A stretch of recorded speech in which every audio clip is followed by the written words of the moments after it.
Anoche, aquí en Chilevisión Noticias, presentamos la primera parte del reportaje Cárceles, la guerra contra el crimen organizado, donde les mostramos el allanamiento carcelario más grande en la historia penitenciaria de Chile.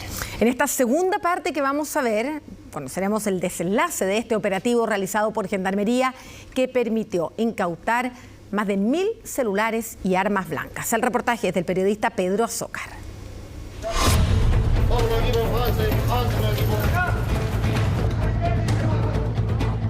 67 penales intervenidos en forma simultánea a lo largo del país. Lo más probable es que sea cocaína. 19, 20 teléfonos celulares en el patio. 19.000 reclusos pesquisados. Encontramos marihuana. Son para su distribución y venta, en este caso al interior del establecimiento. 5.000 funcionarios de Gendarmería actuando coordinados en los penales chilenos. Nosotros estamos combatiendo el crimen organizado, quitarle todo aquellos elementos que les dé algún tipo de poder. Allanamiento sorpresa en el penal Santiago 1. Cárceles, la guerra contra el crimen organizado.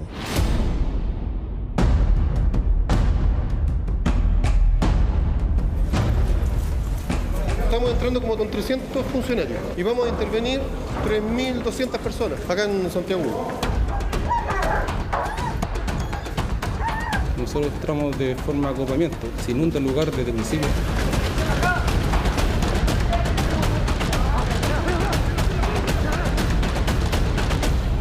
Los equipos operativos que conforman la llamada punta de lanza controlan en segundos a la población penal.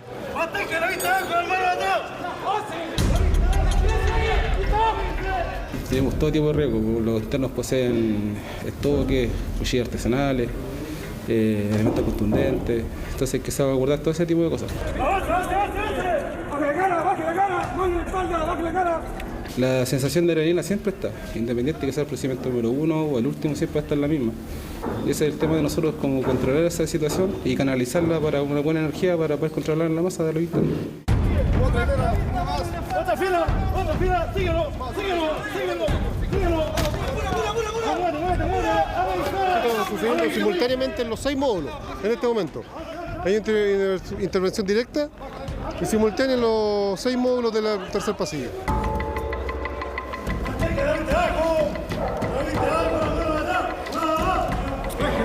Los reclusos son agrupados en uno de los muros perimetrales del patio por uno de los grupos, mientras otro contingente revisa las celdas en las galerías para evacuar a eventuales rezagados.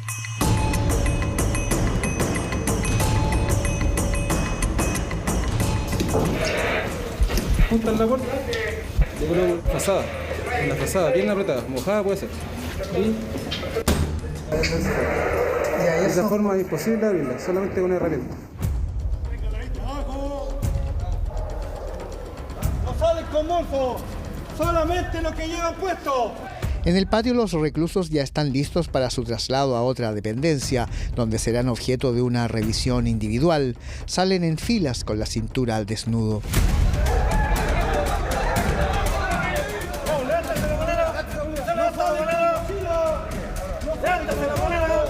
El hecho de que se levanten la polera es para identificar que no vayan con ningún arma cortopunzante dentro de su ropa y que puedan atacar al personal o atacarse entre ellos mismos.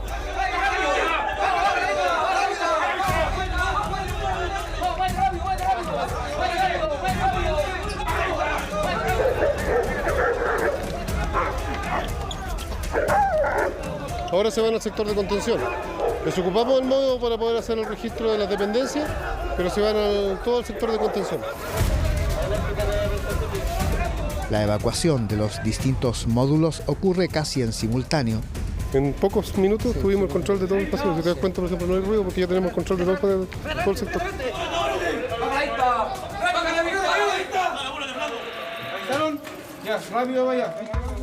Despejadas las instalaciones, ingresa el último contingente, integrado por alumnos de la Escuela de Gendarmería, que tendrán por tarea una revisión detallada de todas las dependencias.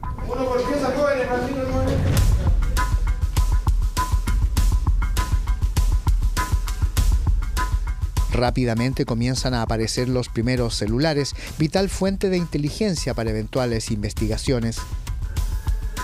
Los teléfonos celulares que nosotros encontramos son avisados al Ministerio Público y entregados a la unidad penal para un análisis que hace después la Oficina de Seguridad Interna. Acá, mire, tenemos 2, 4, 6, 8, 10, 12, 14, 16, 18, 19,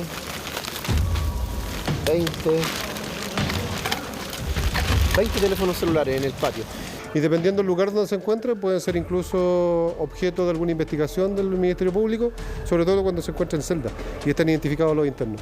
La mayor cantidad de información, sobre todo de los últimos decomisos que se han hecho externamente, y también la captación de personas que están involucradas, me refiero a bandas y organizaciones criminales, son datos que ha entregado Gendarmería a las policías del Ministerio Público. Muchos de estos datos extraídos de los registros que los teléfonos guardan en sus memorias. Nosotros hemos desarrollado ciertos procesos de análisis de información y para eso se han creado 2 departamentos, un departamento de investigación criminal y otro departamento de inteligencia penitenciaria. Ambos en conjunto generan justamente los reportes necesarios para efectos de ir detectando a priori la conformación o el desarrollo de las bandas al interior de las unidades penales.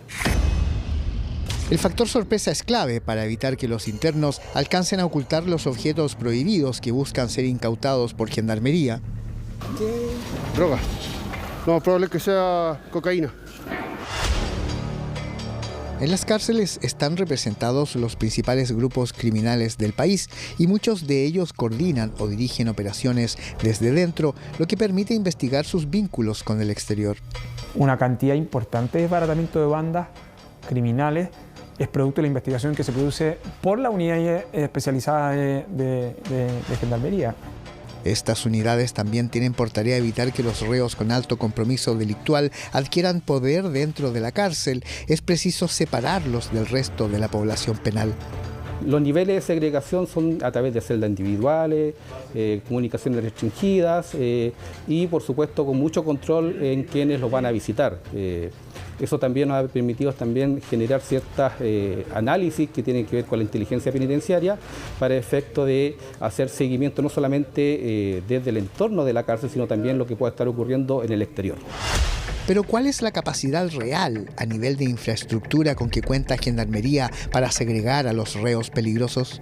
Cuando nosotros recibimos el gobierno existían 6 módulos de alta seguridad en el país con una ocupación aproximada de 300 y tantas plazas.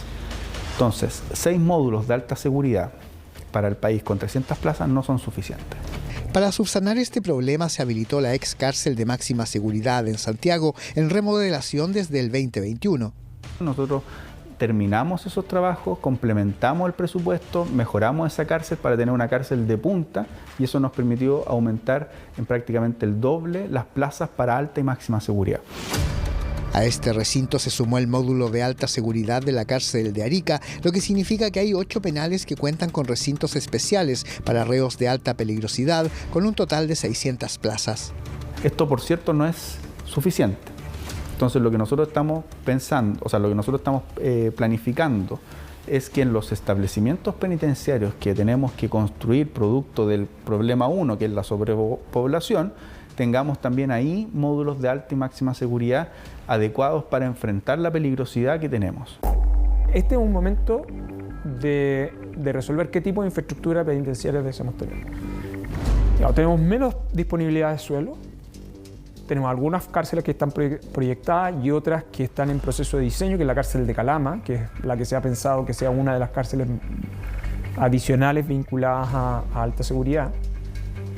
Pero lo otro es el proyecto que el Ejecutivo ha presentado, que es el que permite reglas de excepción para que en los lugares donde actualmente tenemos centros penales y no se pueden realizar ampliaciones por plan regulador, sea posible que la infraestructura penitenciaria sea considerada como una infraestructura esencial para permitir el aumento de la edificación en esos penales. Y hay otros que serán ampliados para aumentar su capacidad, sin que sea necesario modificar el plano regulador, ya que cuentan con disponibilidad de suelos.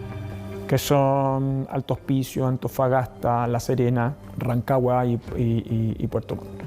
Que tienen la razón fundamental es porque son lugares donde a su vez el sitio donde se encuentra es un bien que puede ser ampliado sin restricciones. A esto se agregan las 2 cárceles en construcción que serán próximamente inauguradas. Está La Laguna en Talca y El Manzano en Biobío, 2 establecimientos penitenciarios que vamos a habilitar, uno este año y otro durante el próximo año. En total son aproximadamente 4.000 plazas entre ambos. Si a estas 4.000 plazas sumamos las que se crearán a partir de la ampliación de los 5 recintos mencionados, el sistema penitenciario será capaz de recibir a cerca de 7.000 nuevos reclusos.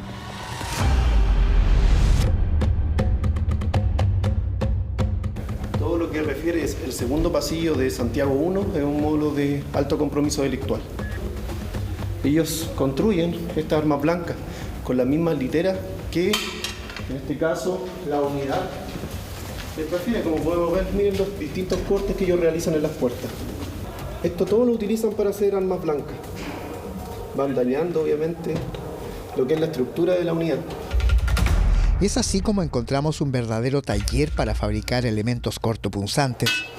Unas armas blancas que ellos van utilizando. Esto era una litera. Era una litera donde dormían los usuarios. Miren, casi del tamaño de lo que ellos rompen. Fíjense. Armas utilizadas en sus disputas internas por controlar, por ejemplo, el negocio de las drogas.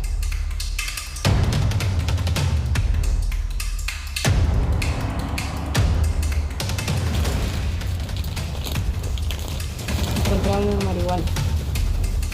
Teniendo leche que esté dosificada, ¿significa que podría ser marihuana para tráfico interno dentro del recinto penal? Exactamente, la mayoría de las ocasiones son para su distribución y venta, en este caso al interior del establecimiento. O sea, esta es como una red de narcotráfico que opera dentro de la unidad penal, exactamente. Una de las mayores falencias de seguridad del penal Santiago 1 está en sus patios. Es habitual ver a personas lanzando objetos desde la calle hacia el interior del recinto. Llegan diferentes cosas. No solamente elementos prohibidos que pudiesen ser armas o drogas. Esa es una de las que llegan por la avenida Pedro Montt. ¿Cómo identificas quién es un lanzador? Cuando está lanzando una persona sola afuera, lanza comida, como en este caso. Cuando es droga, es un auto con 2 o 3 personas que hacen la cobertura de quien esté lanzando. Resulta un poco paradójico pensar que se invierte en tecnología para la revisión de las personas cuando ingresan, o de los mismos funcionarios, cuando uno ve, digamos, y pasa por la calle y ve que vulneran todos esos sistemas tirando una pelota por el aire. El trabajo de la seguridad penitenciaria es constante y permanente. Le voy a dar un ejemplo. En el caso de Pedro Montt, lo que nosotros hemos hecho en la coordinación con Carabineros de Chile es que haya más control en el perímetro de Pedro Montt. Y las veces que hemos logrado tener ese mayor control, disminuyen la cantidad de pelotazos, disminuyen la cantidad de lanzamientos. Es una cuestión que hay que hacer todos los días. El sentido común dice que bastaría instalar una malla, pero como Santiago 1 es una cárcel concesionada, para hacerlo hay que modificar los contratos, algo en lo que trabajan. Pero los allanamientos masivos van en la línea no solo de incautar los elementos prohibidos, sino también buscan sancionar a los reos implicados. Lo importante es que sepan las personas privadas de libertad que existen estos allanamientos, que los elementos prohibidos los vamos a encontrar, que los elementos prohibidos los vamos a sancionar, que las personas que realizan actos que están prohibidos al interior del recinto penitenciario no van a obtener buena conducta y que si no obtienen buena conducta no tienen derecho a los beneficios penitenciarios, es decir, que vean que hayan consecuencias. Cuando hay drogas, por ejemplo, la Fiscalía puede iniciar una investigación, pero ¿qué ocurre cuando un recluso es víctima de uno de los tantos delitos que hay en las cárceles?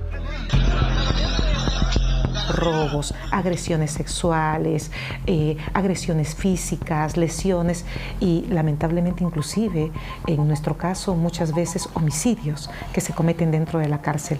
Pero las posibilidades del Estado estar presente para fiscalizar e investigar son bastante limitadas y los niveles de impunidad son lamentablemente altos. Es decir, el acceso a la justicia de quienes se encuentran privados de libertad es muy reducido.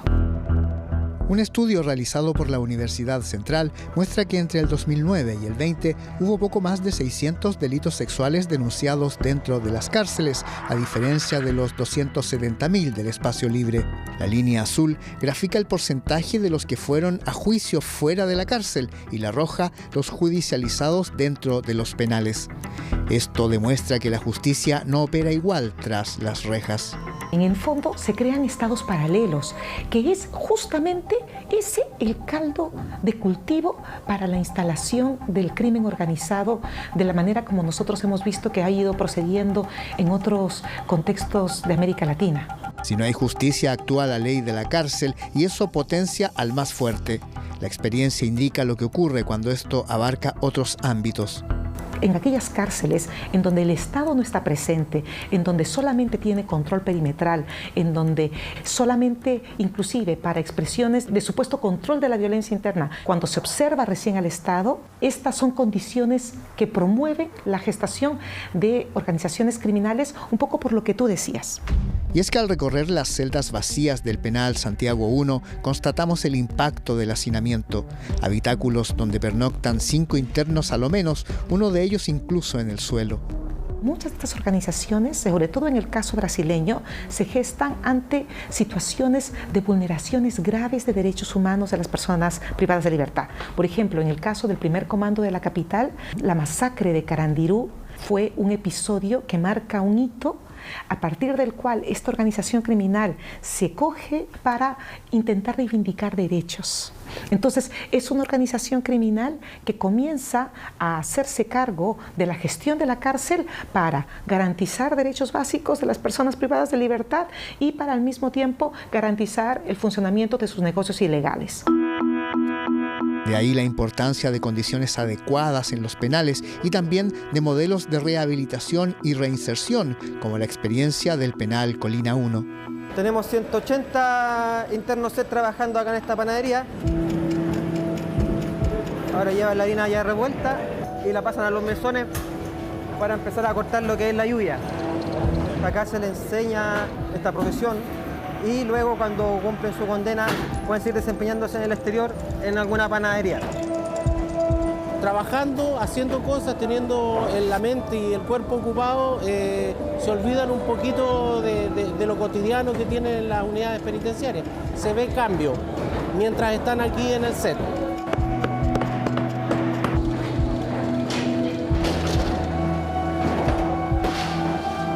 Nosotros aquí actualmente estamos haciendo una producción de 4.700 kilos. Esta es nuestra calidad de pan. Tan solo el 17% de los que pasan por el programa SET vuelven a tener algún tipo de reincidencia e ingresan nuevamente al sistema penitenciario, ¿ya? Versus aquellos que no pasan por el sistema, por los programas SET, que tienen una tasa mucho más alta de reincidencia que bordea el 40%. Aparte de la panadería, en este centro de estudio y trabajo SET hay talleres de mueblería en madera, también en mimbre y una línea de ensamblaje de una empresa que fabrica herrajes y muebles. En el 2022, poco más de 2.000 reclusos accedieron al sistema SET y más de 20.000 a algún trabajo o formación laboral. Hay que ir ganándole espacios a la nueva criminalidad a través de la reinserción social. Y para eso es necesario que, pese a todo este contexto de excesiva punitividad y aumento de la población penal, se fomenten los espacios de segmentación adecuados para que no exista contagio criminógeno y se permita el desarrollo de los programas de reinserción. Nosotros estamos iniciando, o estamos ya en el proceso de adjudicación de una licitación para inhibir la señal de celular de los establecimientos penitenciarios y con eso evitar que se cometan delitos desde los establecimientos penitenciarios a través de teléfonos celulares y también evitar la coordinación de las bandas criminales. En un comienzo se inhibirá la señal de celular en 14 penales del país. El tiempo corre y la población carcelaria aumenta día a día. La carrera de gendarmería es contrarreloj. Conocemos nuestro negocio, sabemos cómo desenvolvernos, nos vamos adaptando a la nueva forma de criminalidad. Pero eso no sería posible si no hubiera apoyo. Y es necesario porque, como vimos, las cárceles son fundamentales en el combate contra el crimen organizado y su trabajo es clave también para garantizar la seguridad pública, sin dejar de lado, eso sí, la reinserción, que es la forma de romper la cadena del delito.